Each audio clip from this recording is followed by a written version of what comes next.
giggle nibbler.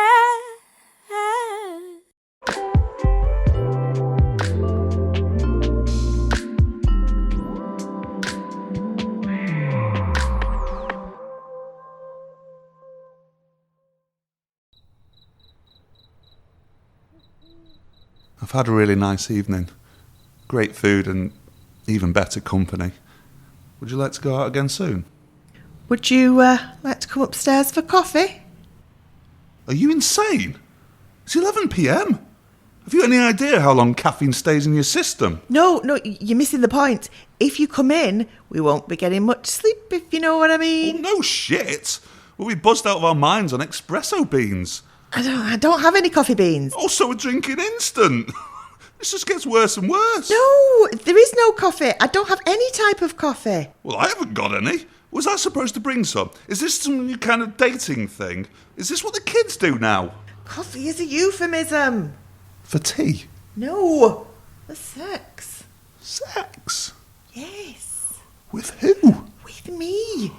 Wow. That must be confusing when you're in Starbucks. Look, I'm going inside. Are you coming or not? Depends. Have you got any cocoa?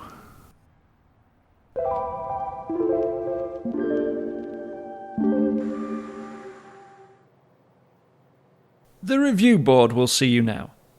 Can I just check? How do you pronounce your last name? The H is silent. It's just pronounced Doctor. Well, Doctor, we've had some complaints. In May of this year, you treated a patient who thought he was a pair of curtains. According to your case notes, you referred him to a mental health unit. He made a complete recovery. I see. And later in the same month, a patient complained about having a strawberry stuck in his posterior. You prescribed laxatives. Yes.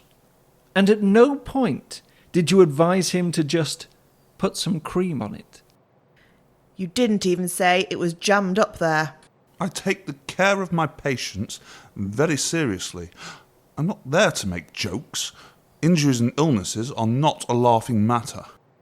You know very well that the correct process for patients with things stuck up their bottoms is to take an X-ray and post it on the WhatsApp group. But that's beside the point. Because of my name? Well, obviously. You have a professional obligation. Well, that's easy for you to say. Easy! My husband is a man from Nantucket, and I don't mind telling you it's put us through hell. If he hadn't sat me down and explained the sanctity of limericks, it would have destroyed our marriage.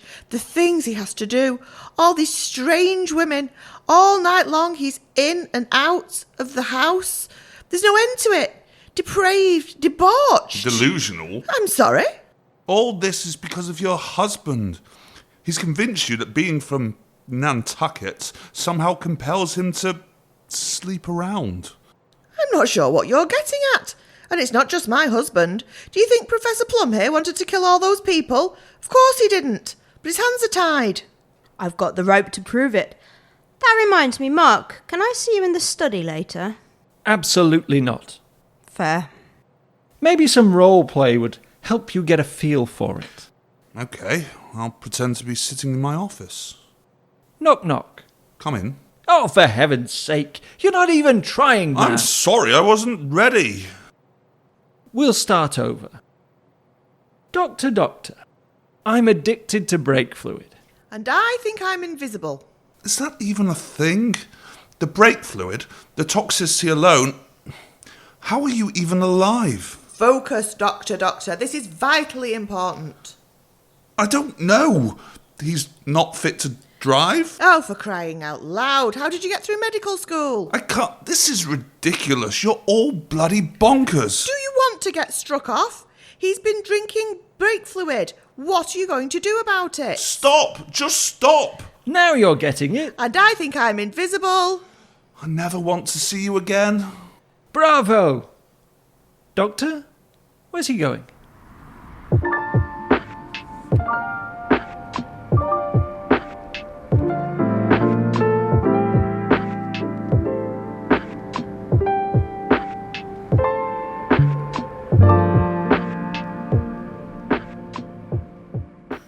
What a marvellous day for a ramble, and such a delightful person to share it with. Thank you, my dear. The wolds are delightful at this time of year, and on such a crisp morning, aren't they? That they are. All of the wolds. Help! Someone up there? Oh, hello, what's this? Someone appears to have taken a tumble down this well. Goodness gracious. Are you okay down there? Should we go and fetch help? Oh, where are my manners? What kind of hosts are we? Would you like a biscuit? Oh, thank you. I've been stuck down here for days. Well, not at all, old chap. I'll just lower them down in the bucket. Just a tick. Do you have any allergies or dietary requirements? No, anything is fine. Anything at all. Right you are. Can't be too careful. Harold, you're not sending down Rich tea, are you? He's stuck down the well. He's not in prison. Give him a slice of Battenberg cake. Blazes, Marjorie. You're right. Slight mistake. Do bear with. Chocks away. What is it, Marjorie? He could have hypothermia, dehydration, exposure. Do we really mean to subject him to M&S Battenberg when we know very well that we have Waitrose Madeira sponge in the car? I knew I married you for a reason, Marjorie. You're the most marvellously compassionate person. You know that? One moment down there. Slight change of plan. This man's in real distress, isn't he, Harold? There's only one thing for it. This is an orange drizzle cake I adapted from a Nigella recipe. Do you like almonds? Please, anything is fine. Blast it! What is it? How on earth is he going to eat it? Oh my goodness, how dreadfully remiss. Not a spoon, Harold, a cake fork, for crying out loud. It's our best silverware, Marjorie. Harold Montbellingham? Quite right. I'm forgetting myself. I never rescued anyone before. Hold on. He'll be right with you. Oh, for Pete's sake. Darling? Presentation. Come on, Marjorie. He'll think we don't know the first thing about throwing a picnic. Get the napkins.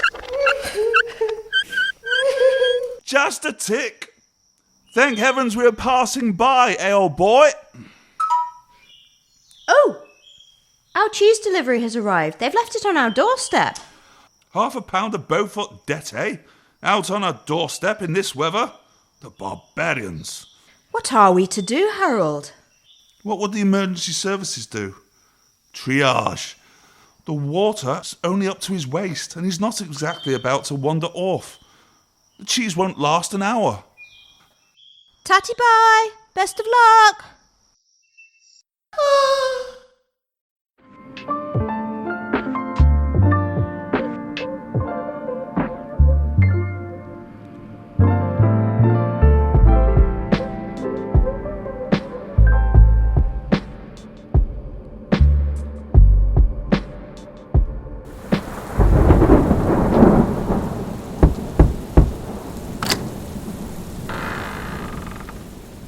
Here's your grocery delivery. Just check the substitutions and sign here. Where's the garlic? Substitution. It's out of season. You've got a multi-pack of pickled onion Monster Munch instead. And will this ward off Dracula? Well, keeps my wife at a distance, so I can't see why not. Right. And my steaks? 8-ounce ribeye. Lovely marbling. You see where it says Van Helsing Vampire Hunter on my order form, yes? You see the eccentric outfits, the oversized crucifixes? You get the whole shtick. Steaks. I need wooden sticks. You really think prime beef is going to take down a vampire? I think I may have been thinking about vegans. Are they similar at all? No, they are not similar. If anything, they are very much at the opposite ends of the spectrum. How am I supposed to fight a vampire with a ribeye? Well, it can't be great for their cholesterol. And they probably already got vitamin D deficiency from the lack of sunlight. You think I should wait for them to keel over from malnutrition? Oh, I'd just change my business card to say Van Helsing, gradual vampire hunter, shall I? You could cook them a steak Diane with lots of garlic in the sauce. Something I might have been able to do if you hadn't swapped my garlic for sodding Monster Munch. I'm defenseless here.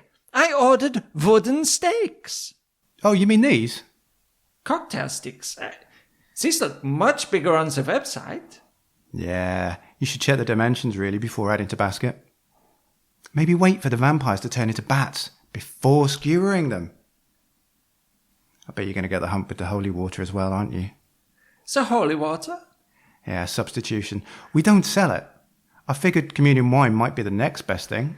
And you sell that? No, but I put in a nice bottle of Riesling.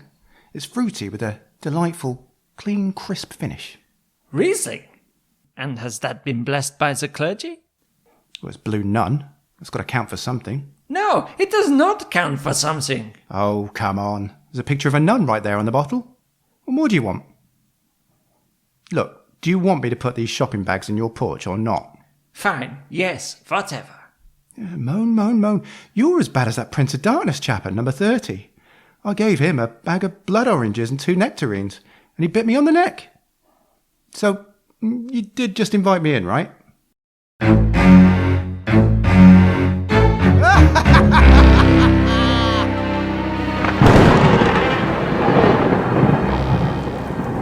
wait. Why can't I get through the door? Ha! You think you're the first vampire to try the old grocery swap swindle? Just a few substitutions, Mr. Helsing. I wasn't born yesterday, pal. This is an Airbnb. This isn't my porch. So no, I did not just invite you in, Batbrain. Why do you think I booked the 5 a.m. delivery slot? Dawn, you toothy Nimrod, dawn! What an amateur. Now, there is the dustpan and brush. Substitution. Frying pan and a comb. Ugh.